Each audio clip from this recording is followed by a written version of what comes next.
ಪಾಕಿಸ್ತಾನ ನಮ್ಮ ಕಾಶ್ಮೀರ ಗೆಲ್ಲಕ್ಕೆ ಸಾಧ್ಯ ಇದನ ಇನ್ನು ನಿರಂತರ ಯುದ್ಧ ಮಾಡ್ತಾ ಹೋಗಿದ್ರು ಈ ಒಂದು ಸಲಹೆಯನ್ನು ಒಪ್ಪಿಕೊಂಡು ಒಂದು ಹೊಸ ರೀತಿಯಾದಂಥ ಈ ನೇಪಾಳ ಮತ್ತು ಭಾರತ ಜೊತೆಗಿನ ಸಂಬಂಧದ ಹಂಗೆ ಪಾಕಿಸ್ತಾನ ಮತ್ತು ಭಾರತ ಜೊತೆ ಸಂಬಂಧ ಮಾಡಿದ್ರೆ ಇಡೀ ಏರಿಯಾ ಶಾಂತಿಯಿಂದ ಉಳಿತದೆ. ಜೊತೆಗೆ ಚೈನಾ ಸಹಿತ ನಮ್ಮ ಬಾರ್ಡರ್ ಹಿಡ್ಕೊಂಡು ಕೊಡ್ತದೆ. ಅವ್ರಿಗೂ ಅಲ್ಲಿ ಪಾಕಿಸ್ತಾನದ ಗೆಳತನ ತಪ್ಪಿಪ್ಪ ಪಾಕಿಸ್ತಾನ ಜೊತೆ ಹೊಂದಾಣಿಕೆ ಆಯ್ತು ಅಂದ್ರೆ ಅವರು ಅನಿವಾರ್ಯ ನಮ್ಮ ಜೊತೆ ಹೊಂದಾಣಿಕೆ ಮಾಡ್ಕೊಳ್ತಾರೆ. ನೇಪಾಳ ಮತ್ತು ಭಾರತದಂಥ ಒಂದು ಸಂಪರ್ಕಗಳು ನಮ್ಮ ಮಧ್ಯಲ್ಲೂ ಆಗ್ಬೋದು. ಯಾಕಂದ್ರೆ ಅವರು ಇವತ್ತು ಇಷ್ಟೆಲ್ಲ ಮಾತಾಡ್ತೀವಿ ಚೀನಾ ಜೊತೆಗೆ, ಇಷ್ಟೆಲ್ಲ ವಿರೋಧ ಮಾಡ್ತೀವಿ. ಮತ್ತು ನಮ್ಮಲ್ಲಿ ಚೀನಾ ಗೂಡ್ಸ್ ಹಾಕ್ರಿ ವರ್ಷಕ್ಕೆ $10 ಬಿಲಿಯನ್ ವ್ಯಾಪಾರ ಮಾಡ್ತಾಯಿದ್ವಿ ನಾವು. ಇದು ಸಾಕ್ಷಿ ಚೀನಾ ಜೊತೆಗೆ ಅಲ್ಲಿ ವಸ್ತು ತರಿಸ್ಕೊಳ್ತಾ ಇದ್ವಿ. ಮತ್ತೆ ಯಾಕ್ರಿ ಯುದ್ಧ ಸೈನಿಕರು ಯಾಕೆ ಬೇಕಾಗಿದ್ರೆ ನಮ್ಮ ಗುರಿಗಳು ಎಲ್ಲಿದಾವಪ್ಪ, ನಮ್ಮ ಏರಿಯಾಗಳು ಎಲ್ಲಿದಾವೆ ಗುರುತು ಮಾಡಿಕೊಂಡು ಅವು ಕಾವಲಿಗಷ್ಟೇನೋ ಇಟ್ಟು ಇಲ್ಲಿ ನಾವು ವ್ಯಾಪಾರವನ್ನು ಯಾಕೆ ಬೆಳೆಸ್ಕೋಬಾರ್ದು. ಯಾಕಂದ್ರೆ ಇವೆಲ್ಲ ವ್ಯಾಪಾರ ಕೇಂದ್ರಗಳಿವು.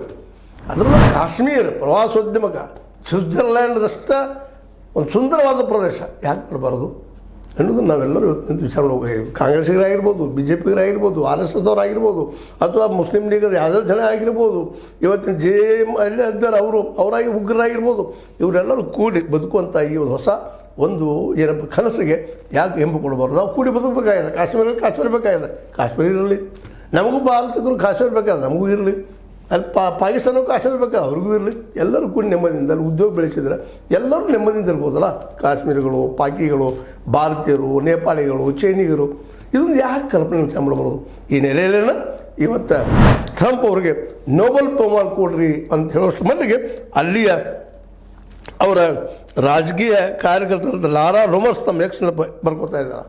ಯಾಕಂದ್ರೆ ಈ ಕಾಶ್ಮೀರ ಶಾಂತ ಆಯ್ತು ಅಂದ್ರೆ ಇಲ್ಲಿ ಕಾಶ್ಮೀರಕ್ಕಾಗಿ ಭಯೋತ್ಪಾದನೆ, ಕಾಶ್ಮೀರಕ್ಕಾಗಿ ಎಲ್ಲ ನಾವು ಯುದ್ಧ ಮತ್ತೊಂದು ಮಾಡುವಂಥದ್ದು ಅನೇಕ ದುಡ್ಡನ್ನು ಖರ್ಚು ಮಾಡ್ತಾಯಿದ್ವಿ ಸಾಕಷ್ಟು ಡಿಫೆನ್ಸ್ಗೆ. ಆ ಡಿಫೆನ್ಸ್ ಖರ್ಚು ನಮ್ಮ ಎಜುಕೇಷನ್ಗೆ, ನಮ್ಮ ಬಡತನಕ್ಕೆ, ನಮ್ಮ ಉದ್ಯೋಗಗಳಿಗೆ ಖರ್ಚಾದ್ರೆ ಯಾಕೆ ವಿಚಾರ ಮಾಡಬಾರ್ದು. ಇದೊಂದು ಸಣ್ಣ ಒಂದು ಆಸೆ. ಇದಕ್ಕೇನಂತೀರಿ ನೀವು? ಇದಾದರೂ ಒಳ್ಳೆಯದಲ್ಲೇನು? ಏನು ಯುದ್ಧ ಬೇಕು ಸತತ ನಾವು ಯುದ್ಧ ಮಾಡ್ತಾ ಒಬ್ಬರೊಬ್ಬರು ಗೆಲ್ಲಕ್ಕೆ ಸಾಧ್ಯದನ? ಈರ್ಷೆ ವೈಮನಸ್ಸ ನಮ್ಮನ್ನ ಎತ್ತರಕ್ಕೆ ಒಯ್ಬಲ್ಲ. ಸುಮ್ಮನೆ ಒಂದಿರೋ ಮಾತು. ನಿಮಗೇನು ಅನ್ನಿಸ್ತದೆ ಇದು? ಲೈಕ್ ಆಗ್ಬೋದಾ ನಿಮಗೆ?